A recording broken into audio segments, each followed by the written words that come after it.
हामीले प्रतिबद्धता पत्र भन्ने गरेका छौँ। घोषणा पत्रकै अर्को नाम भने पनि हुन्छ।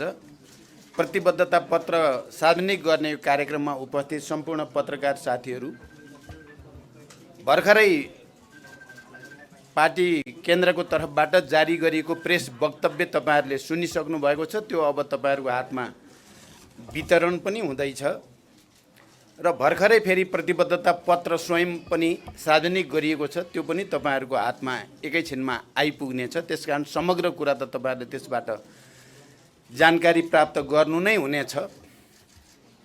हामीले यो पटक प्रतिबद्धता पत्र सार्वजनिक गर्दै गर्दा, त्यसको तयारी गर्दै गर्दा हामीले केही नीतिगत र केही योजना र कार्यक्रमगत ढङ्गले विषयलाई प्रस्तुत गर्ने जमर्को गरेका छौँ। नीतिगत विषयमा माओवादी केन्द्र मात्रै त्यस्तो पार्टी हो जसले यो संविधानलाई निरन्तर सुधार परिमार्जन गर्न आवश्यक छ भन्दै संविधान सभाबाट संविधान जारी हुने बेलामा नै हामीले आफ्ना रिजर्भेसनहरू भोलिका दिनमा यी विषयहरूमा सुधार आवश्यक छ, तर तत्कालको शक्ति सन्तुलनको अवस्थालाई हेरेर र संविधान जारी गर्नुपर्ने ऐतिहासिक आवश्यकतालाई हेरेर हामीले केही सहमति समझदारी गरे पनि भोलिका दिनमा हामीले नीतिगत रूपमा केही सुधार गर्नै पर्दछ। तपाईहरुलाई थाहै छ, हामीले शासकीय स्वरूपको बारेमा पनि त्यतिबेलै राखेका थियौँ। नेपालको अरु यो संघीय लोकतान्त्रिक गणतन्त्रको मूल मर्म र भावनासँग मेल खानी भनेको प्रत्यक्ष निर्वाचित कार्यकारी राष्ट्रपति हो भनेर हामीले संविधान सभाभित्र पनि छलफल गरेका थियौँ र अन्तिम समयसम्म पनि त्यसका निम्ति प्रयास पनि भएको थियो। तर तत्काल त्यो निष्कर्षमा पुग्न सक्ने स्थिति नबनेपछि हामीले यसलाई भविष्यमा संविधान संशोधनको माध्यमबाट अगाडि बढाउने उद्देश्यका साथ रिजर्भेसन राखेका थियौँ। त्यसैगरी निर्वाचन प्रणाली पनि संघीय लोकतान्त्रिक गणतन्त्र, समावेशी लोकतन्त्र भनौँ, यसको मर्म र भावनासँग मेल खाएको छैन। त्यसकारण यो निर्वाचन प्रणाली यथार्थमा आम जनताको निम्ति पहुँच हुने खालको निर्वाचन प्रणाली होइन।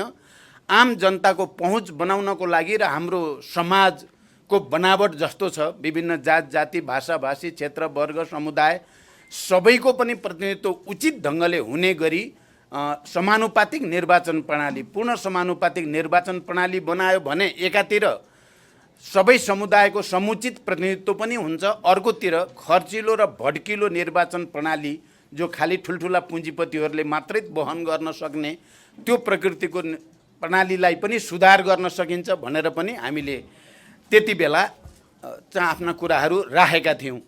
त्यसको साथै हामीले यद्यपि सङ्घीयतामा जाने निर्णय भइसकेपछि संविधानमा एउटा व्यवस्था पक्कै पनि गरिएको छ, 7 प्रदेशको व्यवस्था, र साथसाथै त्यो प्रदेशभित्र पनि क्लस्टर मिलेका एरियाहरू जहाँ निश्चित समुदायको बसोबास छ त्यस्ता क्षेत्रहरूलाई स्वायत्त क्षेत्रको रूपमा या विशेष क्षेत्रको रूपमा या संरक्षित क्षेत्रको रूपमा चाहिँ निर्माण गरेर जाने भन्ने संविधानमा त उल्लेख गरियो, तर कानुन बनाएर त्यसलाई कार्यान्वयन गर्ने काम अहिलेसम्म हुन सकेको छैन।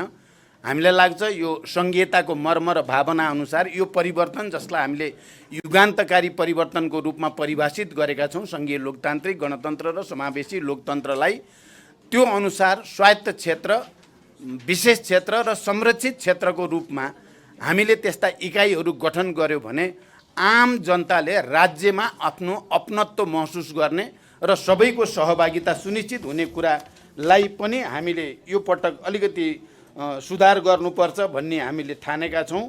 त्यस्तै गरी हामी कहाँ एउटा कुरा राजनीतिक परिवर्तन चाहिँ हुने, तर त्यो राजनीतिक परिवर्तन अनुकूल प्रशासनमा सुधार या अन्य प्रणालीमा सुधार जति आवश्यक हुन्थ्यो त्यो सुधार नहुने गरेका कारणले पनि केही वर्षपछि राजनीतिक प्रणालीप्रति, राजनीतिक सिद्धान्तप्रति नै मानिसहरूमा केही नयाँपनको अनुभूति नहुने गरेको पनि छ। त्यसकारण हामीले यो पटक चाहिँ संरचनागत सुधार गर्नको लागि उच्च स्तरीय प्रशासन सुधार आयोग गठन गरी कर्मचारी तन्त्रलाई रूपान्तरण गर्ने, स्वतन्त्र निष्पक्ष र जनताप्रति उत्तरदायी न्यायपालिकाको व्यवस्थापन गर्न, न्यायपालिकाको पुनर्संरचना गर्ने, उच्चस्तरीय सम्पत्ति छानबिन आयो। किनकि यो सुशासनको कुरा निकै गम्भीर प्रश्न बनेको हामी सबैले महसुस गरेकै कुरा छ।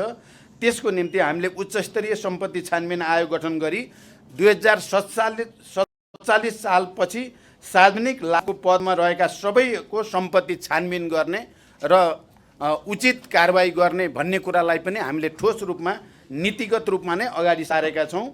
अर्को हामीले सुरुमै पनि यहाँ आइ नै सक्यो, राजनीतिक परिवर्तन त हुने, तर त्यो परिवर्तनसँग मिल्दो गरिकन आर्थिक प्रगति नहुने, विकास र समृद्धिको यात्रा र रणनीति कार्यनीति त्यस अनुकूलको नहुँदा राजनीतिप्रति नै जनतामा कहीँ न कहीँ भ्रम सिर्जना हुने र कहीँ न कहीँ त्यसबाट निराशा आउने गरेकै छ। यो घटना 7 सालदेखि यतापट्टि मात्रै हेऱ्यो भने पनि हामी त्यो एउटा ट्रेनकै रूपमा देख्छौँ। यो पटक तपाईँहरूले सायद नोट गर्नुभएको होला, मैले सार्वजनिक समारोहहरूमा बोल्दा या अन्तर्वार्ताहरूमा तपाईँहरूसँग कुराकानी गर्दा पनि मैले भनेको छु, अहिले अबको हाम्रो मुख्य काम भनेको आर्थिक क्रान्ति, आर्थिक समृद्धि या सुशासन र समृद्धि नै हो। र मैले आफ्नो तहबाट चाहिँ बोल्दा सम्पूर्ण रूपले नेपालमा आर्थिक समृद्धिको निम्ति, विकासको निम्ति केन्द्रित गर्ने कुरा गर्दै आएको छु। र त्यसरी नै एउटा क्रम भङ्ग गर्ने सामान्य सुधारको तरिकाले यो हुनेवाला छैन। त्यसकारण आर्थिक क्रान्ति, आर्थिक समृद्धिको निम्ति सम्पूर्ण तागत लगाएर निरन्तरतामा क्रम भङ्ग गरेर जानुपर्छ भन्ने मान्यता हामीले अगाडि सारेका छौँ। व्यापार घाटा नियन्त्रणका लागि राष्ट्रिय व्यापार प्रतिष्ठान गठन गर्ने, रोजगार वृद्धिका लागि राष्ट्रिय रोजगार प्राधिकरण गठन गर्ने, राष्ट्रिय महत्त्वका आयोजनाको द्रुत कार्यान्वयन र पुँजीगत खर्च वृद्धिका लागि राष्ट्रिय विकास आयोजना कार्यान्वयन प्राधिकरण गठन गर्ने, यस्ता संरचनागत सुधारद्वारा आर्थिक विकासलाई गति दिने परिकल्पना हामीले गरेका छौँ। समाजवाद उन्मुख प्रणाली निर्माण गर्नको लागि सामूहिक उत्पादन प्रणाली विकास गर्ने, स्वास्थ्य र शिक्षा राज्यको जिम्मेवारी हुने गरी अगाडि बढाउने, एकीकृत रूपको सबल सामाजिक प्रणाली कार्यान्वयन गर्ने, सार्वजनिक यातायातमा सरकारको भूमिका वृद्धि गर्ने, समानता, समावेशीकरण र विकासको प्रतिफलको न्यायोचित वितरणको संरचनामा जोड दिने भनेर भनेका छौँ। र यो नीतिगत र संरचनागत सुधारको साथै हामीले केही ठोस कार्यक्रमहरू पनि यसै अनुकूल हुने गरी अगाडि सारेका छौँ हामीले यो प्रतिबद्धता पत्रमा। त्यसमा कुनै पनि प्रकारको वैदेशिक सैन्य गठबन्धनबाट मुक्त गरी नेपाललाई शान्ति क्षेत्रको रूपमा स्थापित गर्ने,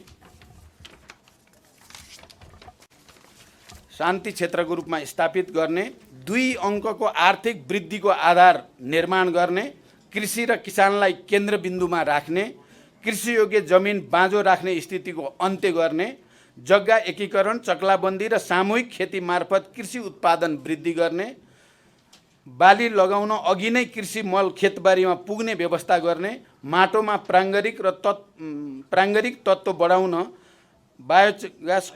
बायोचारको उत्पादन र प्रयोगलाई प्रोत्साहन दिने, रासायनिक मलको उपयोग कम गर्दै जैविक प्राङ्गारिक मल उत्पादन र प्रयोग बढाएर लैजाने, जैविक खेतीलाई योजनाबद्ध रूपले प्रोत्साहन गर्ने, वैज्ञानिक भूमि सुधारलाई अगाडि बढाउने, कृषि उत्पादनको समर्थन मूल्य तोकी कृषि उपजको उचित मूल्य प्राप्त गर्ने सुनिश्चित गर्ने, प्रत्येक प्रदेशमा 2टा आधुनिक औद्योगिक केन्द्र निर्माण गर्ने, हरेक पालिकामा 1 औद्योगिक ग्राम निर्माण गर्ने, वैदेशिक रोजगारीबाट फर्किएकाहरूलाई उद्यममा लगाउने विशेष सहयोग र छुटको वातावरण तयार पार्ने, सरकारी कार्यालयहरूमा नेपालमै उत्पादित स्वदेशी वस्तु उपलब्ध हुने हदसम्म त्यसकै प्रयोगलाई अनिवार्य बनाउने, राष्ट्रिय गौरवका आयोजना, उत्पादनमा आधारित कृषि परियोजना, पर्यटन र औद्योगिक प्रतिष्ठानहरूमा 10 लाख युवाहरूलाई रोजगारीको वातावरण बनाउने, रोजगार प्राधिकरण अन्तर्गत 20 लाख युवा रोजगार र स्वरोजगार बनाउने, आगामी स्थानीय निर्वाचनसम्ममा विदेशमा रहेका नेपाली नागरिकहरूले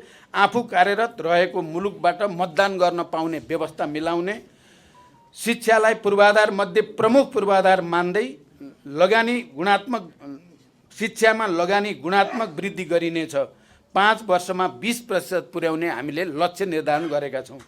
नयाँ सरकार बनेको 6 महिनाभित्र नयाँ शिक्षा ऐन जारी गर्ने, 12 कक्षासम्म अनिवार्य र निःशुल्क शिक्षा लागू गर्ने, शैक्षिक सत्र सुरु हुनु 1 महिना अघि नै सबै पुस्तक शैक्षिक संस्थामा पुर्याउने, प्रत्येक प्रदेशमा एक प्रादेशिक विश्वविद्यालय गठन गर्ने, सिक्दै कमाउँदै कार्यक्रमलाई व्यवस्थित र प्रभावकारी ढङ्गले कार्यान्वयन गर्ने, हरेक पालिकामा आधारभूत अस्पताल निर्माण गर्ने, गरिब, विपन्न, असहाय वर्गको निःशुल्क स्वास्थ्य उपचारको व्यवस्था गर्ने, बालबालिका तथा ज्येष्ठ नागरिकहरूको लागि विशिष्टीकृत अस्पतालहरूको व्यवस्था गर्ने, उपचारात्मक सेवाको साथै निवारण पद्धति र जनस्वास्थ्यमा क्षेत्रमा जोड दिने, सार्वजनिक यातायातलाई राज्यको संलग्नता र विद्यमानमा सहज र सुरक्षित तुल्याउन अधिकार सम्पन्न यातायात व्यवस्था प्राधिकरण गठन गर्ने, अदालतको आदेशलाई सम्मान गर्दै वातावरणको रक्षामा तात्विक रूपमा प्रतिकूल असर नपर्ने गरी निजगढ अन्तर्राष्ट्रिय विमानस्थल निर्माण अगाडि बढाउने,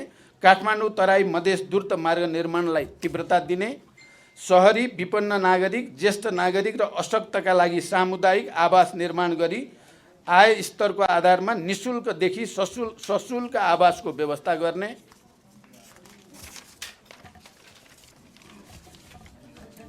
काठमाडौँ उपत्यका वरिपरिका जिल्लाहरू जोड्ने गरी चक्रपथ निर्माण गर्ने, फोहोर प्रशोधन व्यवस्थाको दीर्घकालीन योजना बनाएर लागू गर्ने, चुरे क्षेत्र संरक्षणको लागि त्यहाँ रहेका जोखिमपूर्ण बस्ती तथा अव्यवस्थित कृषिलाई वैकल्पिक स्थानमा व्यवस्थापन गर्ने, वातावरण मैत्री विकासको अवधारणा अघि बढाउने, हरेक पालिकामा वातावरण अधिकृत राख्ने, आदिवासी, जनजाति, मधेसी, मुस्लिम लगायतको समानुपातिक समावेशी प्रतिनिधित्वलाई सुनिश्चित गर्ने, प्रतिनिधि सभा तथा प्रदेश सभाको निर्वाचनमा महिलाको लागि प्रत्यक्षतर्फको 33% निर्वाचन क्षेत्र नै आरक्षित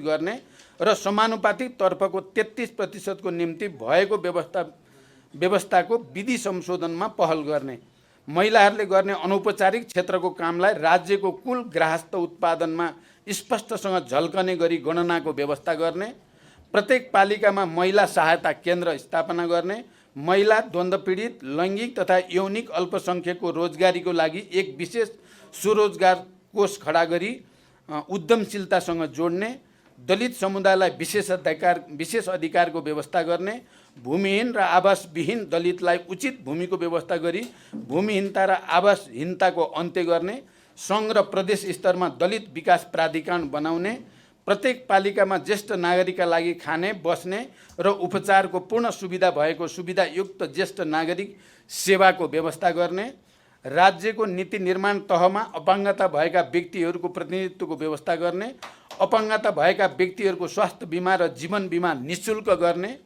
लैङ्गिक तथा यौनिक अल्पसङ्ख्यकलाई पहिचानसहित नागरिकताको व्यवस्था गर्ने, सार्वजनिक स्थलमा निःशुल्क इन्टरनेट सेवाको व्यवस्था गर्ने, ई गभर्नेन्स प्रणाली लागू गर्ने, भ्रष्टाचारप्रति शून्य सहनशीलताको नीति लिने, भ्रष्टाचारीमाथि प्रभावकारी नियन्त्रण गर्ने, जनताको सहभागितामा भ्रष्टाचार विरोधी अभियान चलाउने, खरिद ऐन नयाँ बनाउने, प्रविधिमा आधारित प्रगति अनुगमन प्रणाली लागू गर्ने, संवैधानिक अदालतको स्थापना गर्ने, काठमाडौँ उपत्यकामा 500वटा विद्युतीय बस सञ्चालन गर्ने, यातायात क्षेत्रमा स्वरोजगार व्यवसायी र मजदुरहरूका निम्ति सामाजिक सुरक्षा गर्ने, 5 वर्षमा विद्युत उत्पादन 8000 मेगावाटसम्म पुर्याउने जुन सम्भव छ भन्ने देखिसकेका छ।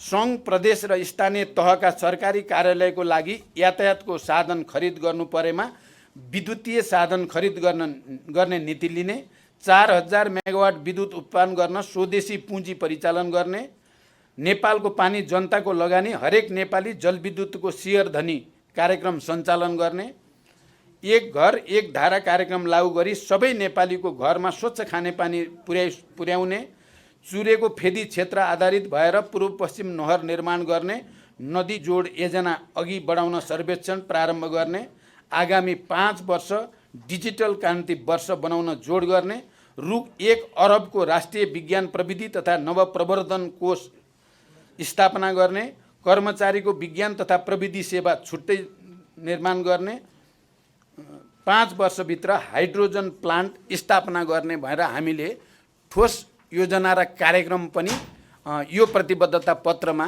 सार्वजनिक गरेका छौँ। पत्रकार साथीहरू तपाईहरुले पक्कै पनि यति भनिसकेपछि बुझ्नुभयो माओवादी केन्द्रको अरूको भन्दा अलि भिन्न चाहिँ वैचारिक राजनैतिक ओरिएन्टेसन पनि छ, नीति योजना कार्यक्रम पनि छ।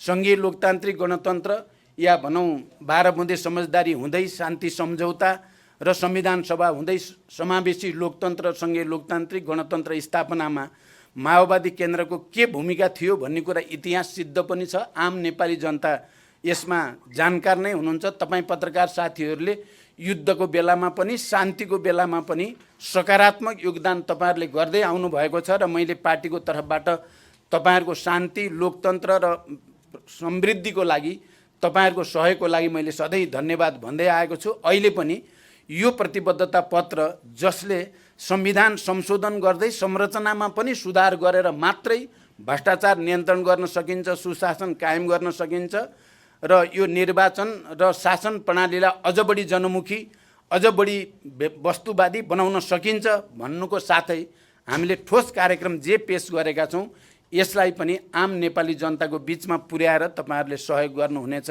हामीले पहिला पनि प्रतिबद्धता पत्र भनेर 74 मा पनि राम्रै घोषणा गरेको, झन्डै झन्डै यी कुराहरू त्यति बेला पनि धेरैजसो थिए भनेर तपाईहरुले राख्नु भएको छ। तपाईहरुको कुरा साँचो हो।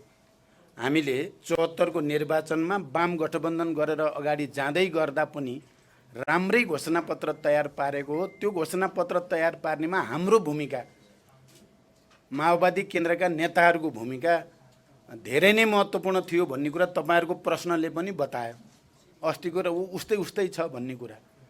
तर यो विगतको चाहिँ दुर्भाग्य के भयो भने घोषणापत्र र प्रतिबद्धता पत्र बनाउनेमा त हाम्रो महत्त्वपूर्ण रोल रह्यो, तर सरकार सञ्चालन गर्ने र त्यसको कार्यान्वयन गर्ने कुरामा हाम्रो भन्नुहुन्छ भने रोलै रहेन।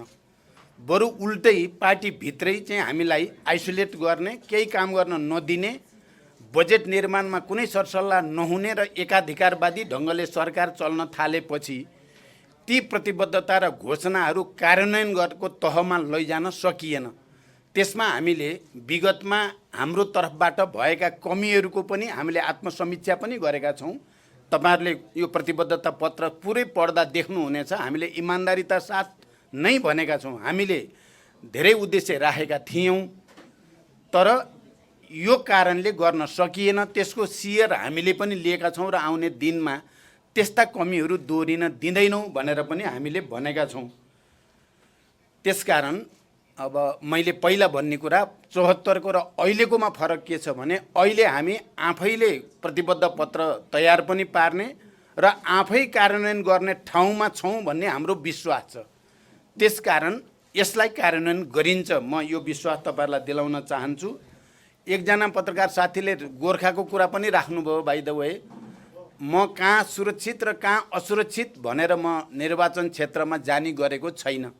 म यतिका धेरै पत्रकार साथीहरू मार्फत नेपाली जनतासँग फेरि एकचोटि भन्न चाहन्छु, म रोल्पा र काठमाडौँमा चुनाव लड्दै गर्दा जनयुद्ध र जनआन्दोलनका भावनाहरूलाई एकताबद्ध गर्ने ऐतिहासिक उद्देश्यमा आधारित भएर त्यहाँबाट लडेको थिएँ। चुनाव जित्नको लागि मात्रै त्यहाँबाट लडेको थिइनँ। मधेस पहाड र हिमालमा कहीँ न कहीँ चाहिँ त्यहाँ विद्वेष पैदा हुन्छ कि भने जस्तो देखिएपछि म मधेस गएको थिएँ सिराहामा। त्यसो गर्नुको मेरो उद्देश्य चुनाव जित्नु मात्रै थिएन। मेरो उद्देश्य मधेस पहाड हिमाललाई एकताबद्ध गर्ने, यो परिवर्तनको आन्दोलनको एउटा प्रमुख नेता हुनुको नाताले मैले मधेसी जनताको विश्वास जितेर राष्ट्रिय एकतालाई सुदृढ गर्ने भूमिका खेल्नुपर्छ भनेर गएको थिएँ। म चितवनमा आफ्नो गृह जिल्लामा एकचोटि जानु नै पर्छ, त्यहाँको जनताको अपेक्षा अनुसार म अन्तिममा चितवन गएँ र अहिले गोर्खा एउटा ऐतिहासिक जिल्ला जहाँबाट हामीले जनक्रान्तिको सम्पूर्ण तयारी र सुरुवात गरेका थियौँ, जहाँ म साह्रै युवा अवस्थामा अध्यापन गरेर गोर्खासँग गोर्खाली जनतासँग नजिकबाट परिचित हुने मौका पाएको थिएँ। त्यही ठाउँको पार्टी जनता बुद्धिजीवी गठबन्धनका साथीहरू सबैको आग्रहपछि र पहिला पनि मैले सोचेको थिएँ, पहिला 74 मा पनि पहिला पनि गोर्खाको पार्टी र त्यहाँको साथीहरूले मलाई गोर्खा आउन त भनिराख्नुहुन्थ्यो। त्यसकारण मैले सुरक्षा र असुरक्षा हेरेर गोर्खा गएको होइन, गोर्खा गएर त्यहाँबाट यो समृद्धिको आर्थिक समृद्धिको एउटा नयाँ क्रान्तिको अभियान फेरि थाल्ने, हिजो जनयुद्धको जनआन्दोलनको जनक्रान्तिको अभियान थालेको ठाउँबाट नै आर्थिक समृद्धिको अभियान थाल्दा त्यो देशभरि देखिन्छ, सुनिन्छ, संसारले पनि सजिलै देख्छ भन्ने एउटा सङ्कल्पसहित म गोर्खा पुगेको हो। म हिजो र अस्ति 2 दिनसम्म तपाईँहरूले थाहा पाउनुभयो 44वटा साना साना भेटघाट कार्यक्रमहरू सम्पन्न भए। जनतामा निकै ठुलो उत्साह देखेको छु मैले। निर्वाचन परिणाम त जनताको उत्साह देखेपछि त्यो सुनिश्चित छ भन्ने कुरामा कसैको दुविधा नै छैन। मैले यति भने यो विषयमा। अब हामीले यहाँ निर्वाचन प्रणाली या शासकीय स्वरूप या संरचनागत सुधारको कुरा हामी एक्लैको त बहुमत आइहाल्ने स्थिति छैन। 2/3 त झन् आउने कुरै भएन। अनि गठबन्धनले मान्दैन भने तपाईँहरू यसलाई लागू कसरी गर्नुहुन्छ त? यो लागू हुन्छ भन्ने विश्वासको आधार के भनेर तपाईँहरूले राख्नु भएको छ। म के ठान्छु भने हामी गठबन्धनभित्र पनि छलफल गर्छौँ, अन्य राजनीतिक शक्तिहरूसँग पनि छलफल चाहिँ हामी पक्कै पनि गर्छौँ र यो प्रत्यक्ष निर्वाचित कार्यकारी प्रमुखमा चाहिँ देशका राजनीतिक शक्तिहरूको झन्डै बहुमत दलहरू चाहिँ यसको पक्षमा छन्। अहिलेकै निर्वाचन घोषणापत्रहरूमा पनि विभिन्न दलहरूले प्रत्यक्ष निर्वाचित कार्यकारी प्रमुख हुनुपर्छ भन्ने मान्यता राखेकै छन्। हिजो चाहिँ नेकपा गठन हुनुभन्दा अगाडि नेकपा एमाले पनि प्रत्यक्ष निर्वाचित कार्यकारी प्रधानमन्त्रीको कुरा गरेकै थियो। नेपाली कङ्ग्रेसभित्र पनि यो अहिलेको जस्तो शासन प्रणालीले जहिले आयो भन्ने ठुलो तबका उठाएर छलफल गरेपछि संविधान संशोधनको माध्यमबाट यो सुधार गर्न सकिन्छ। निर्वाचन प्रणालीमा पनि सुधार गर्न सकिन्छ र यो शासकीय स्वरूपमा नि सुधार गर्न सकिन्छ भन्ने मेरो विश्वास छ। हामीले आँटेपछि चाहिँ धेरै जसो भएको छ। तपाईँहरूले प्रश्न पनि गर्नुभयो केन्द्र बिन्दुमा तपाईँ हुनुहुन्छ भनेर। साँच्चै हो। युद्ध, शान्ति, संविधान, सङ्घीय लोकतान्त्रिक गणतन्त्रको घोषणा, समावेशिता, समानुपातिकता, प्रतिगमन विरोधी आन्दोलन हरेकमा हामीले मनैबाट बढेपछि त्यो नेपालमा पुग्ने नै गरेको छ। र यो कुरा पनि मलाई विश्वास छ गठबन्धनभित्रै छलफल गरेर एकअर्कालाई कन्भिन्स गरेर यो देशको निम्ति, लोकतन्त्रको निम्ति र आम जनताको हितको निम्ति आवश्यक छ भनेर कन्भिन्स गर्न सकिन्छ भन्ने मेरो विश्वास छ। यसमा तपाईँ पत्रकार साथीहरूले जसरी प्रतिगमन विरोधी आन्दोलन होस् या संविधान सभाबाट संविधान निर्माण गर्ने प्रक्रिया होस्, हरेकमा तपाईँहरूले जसरी सकारात्मक भूमिका खेल्नु भएको छ र जनमतलाई सकारात्मक बनाउन, परिवर्तनको पक्षमा बनाउन भूमिका खेल्नु भएको छ, अहिले पनि तपाईँहरूले पनि यो सुधार आवश्यक छ। सबै खालका राजनीतिमा देखा परेका विसङ्गति, विकृति हटाउनको निम्ति प्रत्यक्ष निर्वाचित कार्यकारी प्रमुख र निर्वाचन प्रणाली जनसमुदायको अवस्थिति, नेपाली समाजको विकास जसरी भएको छ त्यही अनुसार सबैको पहुँच हुने गरी हुनु पर्यो भनेर तपाईँहरूले पनि आवाज उठाइदिनु भयो भने मलाई लाग्छ छिटै नै यो विषयमा राष्ट्रिय सहमति बनाउन सकिन्छ। अर्को घोषणापत्र अब तपाईँहरूको त यो खालको आयो, सुनियो, तर अब गठबन्धनको त फेरि आफ्ना आफ्नै चाहिँ पार्टीहरूको आफ्नै आफ्नै पनि छ भन्ने कुरा जो राख्नु भएको छ। सबभन्दा पहिले हामीले गठबन्धनको तर्फबाट संयुक्त अपिल र प्रतिबद्धता प्रकाशित गरि नै सकेका छौँ। छोटो भए पनि त्यसमा सार संक्षेपमा अहिले गठबन्धनभित्र हाम्रो समझदारी के हो, सहमति के हो भन्ने कुराको जनतालाई आम रूपमा अपिल गरिएको छ र गठबन्धनलाई विजयी गराउनको निम्ति र हामी गठबन्धनले गर्ने काम यी हुन् भनेर सार संक्षेपमा ती कामहरू सबभन्दा पहिला गरिसकिएको छ। र त्यसपछि प्रत्येक पार्टीका आफ्ना विचार छन्, आफ्ना सिद्धान्त छन्, आफ्ना मूल्य मान्यता छन्, आफ्ना कार्यक्रम छन्। त्यसअनुसार नेपाली कङ्ग्रेसले पनि आफ्नो घोषणापत्र जारी गरेको छ र अरू पार्टीहरूले पनि आजै पनि मैले देख्दै थिएँ एकीकृत समाजवादीले नै जारी गरे, सायद अरू पार्टीले नै गरेका छन्। त्यस पार्टीका आफ्ना विचार, आफ्ना मूल्य जो जनताले थाहा पाउन जरुरी छ। गठबन्धनभित्रका दलहरू पार्टी एकता गरेका होइनन्, ती एउटै पार्टी हुनेतिर अगाडि बढेका दलहरू पनि होइनन्। ती एउटा निश्चित ऐतिहासिक आवश्यकता, राष्ट्रिय आवश्यकताद्वारा गठबन्धनमा आबद्ध भएका हुन्। तपाईहरूलाई यो कुरा प्रष्ट थाहा छ। हामीले संविधानको रक्षा, लोकतान्त्रिक गणतन्त्र र संघीयताको रक्षा र राष्ट्रको रक्षाको मुख्य उद्देश्यमा गठबन्धन गरे हो। त्यसमा हाम्रो अहिले पनि सहमति छ। तर माओवादी केन्द्रको विचार, सिद्धान्त, मूल्य, मान्यता र अरू पार्टीका आफ्ना विचार, मूल्य, मान्यता पनि नेपाली जनताले थाहा पाउनुपर्छ र मतदान गर्दा जनताले त्यो कुरा बुझेर आत्मसात गरेर विवेक प्रयोग गरेर मत हाल्ने अधिकार जनताको छ। जनताको त्यो अधिकारलाई हामी कसैले पनि गठबन्धनको नाममा या मोर्चाको नाममा जनताको अधिकारलाई माथि हामीले कुनै खालको हस्तक्षेप या कुनै खालको दबाब दिन हुँदैन। त्यस अर्थमा पनि फेरि हरेक पार्टीका आफ्ना हुनु स्वाभाविक छ। र म यति भनिसकेपछि यसैमा के भनेर टुङ्ग्याउन चाहन्छु भने तपाईँहरूलाई थाहा छ हामीले हिजो विद्रोह गर्दै गर्दा जनयुद्धमा हुँदै गर्दा हामीले संविधान सभा भन्यौँ, सङ्घीयता भन्यौँ, गणतन्त्र भन्यौँ, लोकतन्त्र भन्यौँ, समावेशी समानुपातिक भन्यौँ, यो देशका मधेसी आदिवासी जनजाति दलित महिला मुस्लिम सबैलाई पहिचान चाहियो अधिकार चाहियो भन्यौँ। सुरुमा हामीले त्यो भन्दा चाहिँ स्थापित भनिएका ठुला दलका कतिपय नेताहरूलाई बिल्कुल मन परेको थिएन र यो असम्भव देखिन्थ्यो। तर हामीले भन्दै गयौँ, त्यसको निम्ति पहल गर्दै गयौँ, अन्ततः ती सबै विषयमा राष्ट्रिय सहमति बन्यो। माओवादीले हिजो बडो ठुलो दुःख कष्ट झेलेर ठुलो त्याग र बलिदानको बिचबाट उठाएका सबै मुद्दा राष्ट्रिय सहमतिका मुद्दा बन्यो र देश संविधान सभामा नि गयो, सङ्घीय लोकतान्त्रिक गणतन्त्र र समानुपातिक लोकतन्त्रमा पनि गयो भने यी विषयहरू पनि अहिले माओवादीले धेरै विचार गरेर उठाएको हो। पत्रकार साथीहरू, यो त्यतिकै हचपचमा एउटा चुनावमा फालिहालौँ भन्ने बिल्कुलै होइन। हामी धेरै लामो समयदेखि समस्यातिर जाँदैछ है देश। फेरि यदि हामीले आर्थिक समृद्धिको नयाँ संरचना र नयाँ चाहिँ तपाईँको कमिटमेन्ट प्रतिबद्धता नयाँ संरचना र नयाँ रणनीति बनाएर अगाडि गएनौँ भने देश फेरि दुर्घटना पर्ने खतरा छ। हामीले प्रतिगमन विरोधी आन्दोलनको बेला नजिकबाट आफ्नो त्यो स्थिति देख्यौँ भोग्यौँ। त्यसकारण हामीले गम्भीर समीक्षा गरेर यी कुरा अगाडि सारेका छौँ। मलाई लाग्छ ढिलो छिटो 5 वर्ष लाग्दैन, एकाध वर्षभित्र यसमा राष्ट्रिय सहमति हुन्छ, देश संरचनागत सुधारमा जान्छ अनि भ्रष्टाचार नियन्त्रणको निम्ति कडा कानुनहरू बन्छन्। र यहाँ हामीले भन्यौँ सबै प्रमुख प्रधानमन्त्रीदेखि 47 साल यता भएका सबै मुख्य सचिव विशिष्ट श्रेणीका कर्मचारीदेखि राजनीतिक नेतादेखि सबैको सम्पत्ति छानबिन गर्ने उच्च स्तरीय शक्तिशाली आयोग बनोस्, त्यसले चाहिँ कारबाहीको प्रक्रिया अगाडि बढाओस्। त्यहीँबाट सुरु हुन्छ भ्रष्टाचार नियन्त्रण। नत्र मुखले मात्रै भनेर संरचना भएन र त्यो कमिटमेन्ट भएन भने हुँदैन भन्ने उद्देश्यका साथ यो कुरा अगाडि सारिएको छ। म तपाईँ सबै पत्रकार साथीहरूलाई त्यो स्पष्ट गर्न चाहन्छु। अब पहिलेका काम र अब गर्ने विश्वास मैले अघि पनि भने, पहिलेको काममा पक्कै पनि हामी निर्णायक हुन सकेनौँ, पाएनौँ। हामीले घोषणापत्र निर्माणमा आफ्नो चाहिँ योगदान ठुलो गरे पनि त्यसको कार्यान्वयन गर्ने बेलामा हामीसँग त्यो चाहिँ अधिकार या त्यो नेतृत्व रहेन।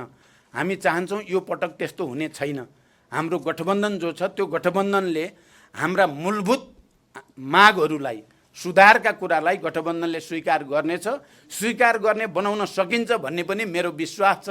र म तपाईँहरूलाई यस सन्दर्भमा दुईटा कुरा म यो प्रतिबद्धता पत्रको पढेर सुनाउन आवश्यक ठाने। मैले अब के गरियो भनेर धेरै भन्न सकिन्छ, त्यो त बुकलेट पनि निक्लेको छ। म पहिलोचोटि प्रधानमन्त्री हुँदा के चाहिँ कामको सुरुवात गरिएको थियो, विद्युतीकरणलाई कसरी अगाडि बढाउन सोचियो, मध्य पहाडी लोकमार्ग निर्माणको चाहिँ अभियान कसरी लगियो, उत्तर दक्षिण कोरिडोर बनाउने कुरा कसरी लगियो भन्ने कुरा तपाईँहरूलाई थाहा छँदैछ। त्यही प्रक्रियामा देश अगाडि बढिरहेको देख्छु मैले। मानिसहरूले यसलाई स्वीकृति दिन स्वीकार गर्न अप्ठ्यारो लाग्छ होला, प्रचण्डको बेला भएको भनेर भन्यो भने त अप्ठ्यारो मान्ने मान्छे छन्, तर भएको त्यही हो। म अहिले खालि दुईटा प्यारा पढेर सुनाउँछु। अध्यक्ष कमरेड प्रचण्डको छोटो प्रधानमन्त्रीत्व कालमा पनि राजनीतिक समस्या समाधान र विकास निर्माणको क्षेत्रमा केही उल्लेखनीय कार्य हुन सके। खास गरी दोस्रो कार्यकालमा मधेस आन्दोलनलाई शान्तिपूर्ण अवतरण गराई छोटै समयमा पनि आर्थिक वृद्धि र सामाजिक विकासको आधार तयार गरियो। मुलुकलाई वर्षौँदेखिको लोड सेडिङबाट मुक्त गराइयो। काठमाडौँ निजगढ द्रुत मार्ग लगायतका ठुला आयोजनाहरूको निर्माण कार्य अघि बढाइयो। चीनसँग बेल्ट एन्ड रोड सम्झौतामा हस्ताक्षर गरियो। प्रधानमन्त्री स्वयंले निर्माणाधीन ठुला परियोजनाहरूको अनुगमन गर्ने, राष्ट्रिय गौरवका आयोजनाहरूको कार्यान्वयनको प्रभावकारी तुल्याउन प्रक्रियागत सुधार गर्ने जस्ता कार्य भए। यिनै पहलहरूको आधारमा चौथो त्रिवर्षीय योजनाले राखेको लक्ष्यभन्दा बढी आर्थिक वृद्धि हासिल हुन सक्यो, 7.5%, पहिलोचोटि 25 वर्षपछि। यसबाट नेकपा माओवादीको नेतृत्व भएमा छोटो समयमा पनि विकास र समृद्धिको दिशामा धेरै उपलब्धि हासिल गर्न सम्भव छ भन्ने सिद्ध भएको छ। यो त दोस्रो कार्यकालको पहिलो कार्यकालको विद्युतीकरणको कुरा र मध्य पहाडी लोकमार्ग उत्तर दक्षिण कोरिडोरको परियोजना जो अगाडि सारिएको थियो र त्यो प्रक्रिया अहिले अगाडि बढेको हेर्नुभयो भने माओवादीको पालोमा छोटो समय नेतृत्व लिँदा पनि धेरै राम्रा काम भएका छन्। र म के भन्न चाहन्छु, मैले भन्ने पनि गरेको छु, सबभन्दा ठुलो कुरा, म 2 चोटि प्रधानमन्त्री 9 महिना मात्रै भए पनि त्यो 9 महिनामा तपाईँ कोही पत्रकारले भ्रष्टाचार यहाँ भयो भनेर लेख्न नि पाउनु भएन, भन्न नि पाउनु भएन, भन्ने ठाउँै दिएन, कहीँ कतै भ्रष्टाचार भएन। त्यही कारणले 7.5% आर्थिक वृद्धि दर हासिल भएको मैले बडो गर्वको साथ भन्ने गरेको छु। तपाईहरुले यो कुरा ध्यान दिनु होला। अर्को एउटा प्यारा भन्छु, नेकपा माओवादी केन्द्र मात्रै त्यस्तो पार्टी हो जो आफ्नो इतिहास, विगत र सफलतालाई बिर्सँदैन, बरु गर्व गर्छ, तर वर्तमानलाई मुख्य ठान्दछ। हाम्रो पार्टी आफ्ना सकारात्मक गुण, चरित्र र सफलताहरूलाई दोहोरो गरी पक्रँदै अघि बढ्छ। साथै हाम्रो पार्टी नै त्यस्तो पार्टी हो जो आफ्नो गल्ती, कमजोरी र अपर्याप्तताहरू विनम्रतापूर्वक स्वीकार गर्दछ, जनता सामु इमानदारीपूर्वक आत्मालोचना गर्छ र गल्ती कमजोरी सच्याउँदै एवं थप रूपान्तरित हुँदै अघि बढ्ने सङ्कल्प गर्दछ। सामाजिक न्यायसहितको समृद्धिको तात्कालिक र मूल कार्यभार र समाजवाद निर्माणको रणनीतिक कार्यभार पूरा गर्न हाम्रो पार्टीले अध्यक्ष कमरेड प्रचण्डको नेतृत्वमा वैचारिक सांस्कृतिक रूपान्तरणको महाअभियानमा हेलिँदै अघि बढ्ने घोषणा 2078 सालमा सम्पन्न 8औं राष्ट्रिय महाधिवेशनबाट गरेको छ। तसर्थ नेकपा माओवादी केन्द्रबाट मात्रै देशले त्यस्तो नेतृत्व र निकास सम्भव छ भनेर भनिएको छ। यसमा हामीले गर्न खोजेका प्रयासहरू, सकारात्मक प्रयासहरू र आफ्ना गल्ती स्वीकार गर्ने, कमजोरी भयो भने यहाँ कमजोरी भयो भनेर स्वीकार गर्ने र त्यसबाट शिक्षा लिने पार्टीको रूपमा पनि माओवादी केन्द्र छ भनेर प्रश्न गरिएको छ। साथीहरू, साँच्चै यो परिवर्तन जसले धेरै ठुलो सङ्घर्ष र बलिदान गरेर ल्यायो, यसको नेतृत्व उसैले गर्दा मात्रै देशले गति लिने हो। दुर्भाग्य कहीँ न कहीँ हामी पनि चुक्यौँ। म आफै पनि पार्टीलाई एकताबद्ध राख्न सकिनँ। यदि त्यो माओवादी जसरी 64 सालमा आएको थियो त्यो एकताबद्ध राख्न सकेको भए, विभाजन नभएको भए, कतिपय गल्ती मैले गरेको छु त्यो कुरा तपाईहरुसँग मैले भन्ने पनि गरेको छु। पहिलोचोटि जसरी 12 बुँदे समझदारी विस्तृत शान्ति सम्झौतामा गिरिजाप्रसाद कोइराला र मैले सहमतिमा हस्ताक्षर गरेपछि एउटा नयाँ युग नै सुरु भएको थियो। मैले पहिलोचोटि गिरिजाबाबुलाई राष्ट्रपति बनाउन जोड गर्नु पर्थ्यो, मैले त्यसो गर्न सकिनँ। मेरो त्यहाँ कमजोरी मैले भनिराखेकै छु। सायद त्यसो गरेको भए 2 वर्षमै संविधान बन्थ्यो, देशको कोर्स अर्कै ढङ्गले जान्थ्यो। यो कुरा बडो सिधा भाषामा इमानदारीतापूर्वक भन्ने पार्टी पनि हाम्रो पार्टी मात्रै हो। अरूले त्यसलाई कुनै न कुनै रूपले शब्दको चाहिँ कला भर्नी गरेको तपाईहरुले थाहा पाइराख्नु भएकै छ। अब पहिलेका काम र अब त्यही भइहाल्यो, 74 को पनि भयो। अब गठबन्धन टिक्छ कि टिक्दैन भनेर पनि सोध्नु भएको छ। गठबन्धन टिक्छ। यो गठबन्धन किन बन्यो भन्ने कुरासँग नै यसको आयु कति भन्ने चाहिँ आधारित छ। जबसम्म यो देशमा झन्डै 70 वर्ष लडेर सशस्त्र र शान्तिपूर्ण आन्दोलनको योगफलको रूपमा प्राप्त भएको संविधानमाथि घात हुने र त्यसलाई उल्ट्याउने षड्यन्त्र रहिराख्छ, गठबन्धनको आवश्यकता पनि रहिराख्छ। त्यसकारण यो गठबन्धन अहिले हाम्रा अलग अलग प्रतिबद्धता पत्र भए पनि गठबन्धन हाम्रो साझा प्रतिबद्धताका साथ त्यो अगाडि जान्छ र त्यो मार्फत हामीले आर्थिक विकासलाई गति दिने हाम्रो मुख्य एजेन्डा, समृद्धिको लागि क्रमभङ्गता जो भनिएको छ तपाईहरुलाई थाहा छ। म पहिलोचोटि शान्ति सम्झौतामा, विस्तृत शान्ति सम्झौतामा हस्ताक्षर गर्दै गर्दा मैले चाहिँ प्रज्ञा भवनमा भनेको पहिलो कुरा पनि त्यही थियो। प्रकृतिमा, मानव समाजमा र मानिसहरूको चिन्तनको विकास प्रक्रियामा पनि निरन्तरतामा क्रमभङ्ग हुँदै अगाडि बढ्छ। हामीले पनि अब यो 10-15 वर्ष जे अनुभव गरियो, विकासको यो बडो घिसेपिटे, बडो चाहिँ सुधारात्मक अलिअलि भएको छ, भएकै त छ भने जस्तो, भएको छैन भने जस्तो पनि छ। त्यो स्थितिको अन्त अब सामान्य रूपले हुँदैन, क्रमभङ्ग गरेरै गर्नुपर्छ, अलि ठुलै धक्का दिएर गर्नुपर्छ भनेर भनिएको छ। महिलाको बारेमा पनि तपाईहरुले प्रश्न राख्नुभयो। हामीले त पहिले नै पार्टीको चाहिँ केन्द्रीय निकायहरूमा 35% महिला अनिवार्य हुनुपर्ने विधानको व्यवस्था गर्यौं र त्यो लागू पनि गर्यौं। र हामीलाई गर्व के छ भने माओवादी पार्टीभित्र कति महिला कहाँनिर भए भन्दा पनि हामीले संविधानमै नै महिला अधिकार सुनिश्चित गर्ने ठाउँ माओवादीकै कारणले मुख्य रूपमा बन्यो। हामीलाई गर्व छ। राष्ट्रपति महिला बन्ने, सभामुख महिला बन्ने, प्रधान न्यायाधीश महिला बन्ने स्थिति माओवादी आन्दोलनकै जगमा भएको हो, त्यो अरू कसैले गरेर भएको हो भन्ने हामीलाई लागेको छैन। त्यसमा हामीलाई गर्व छ। नेपाली कङ्ग्रेसमा महिला नेता आए पनि, एमालेमा आए पनि, समाजवादीमा आए पनि मैले चाहिँ के ठान्छु भने हाम्रो चाहिँ बलिदान खेर गएको छैन, सबैतिर महिलाको प्रतिनिधित्व भएको छ। अब हामीले बल चाहिँ गरेका छौँ, तर परिस्थितिले हामीले चाहे जस्तो अझै सबै ठाउँमा पुर्याउन सकिएको छैन। अहिले तपाईँ हेर्नुभयो भने संयोग कस्तो पर्न गएछ भने काठमाडौँमा हाम्रो 5 जना चाहिँ सङ्घका उम्मेदवार छन्, 5 जना महिला पर्नुभएछ।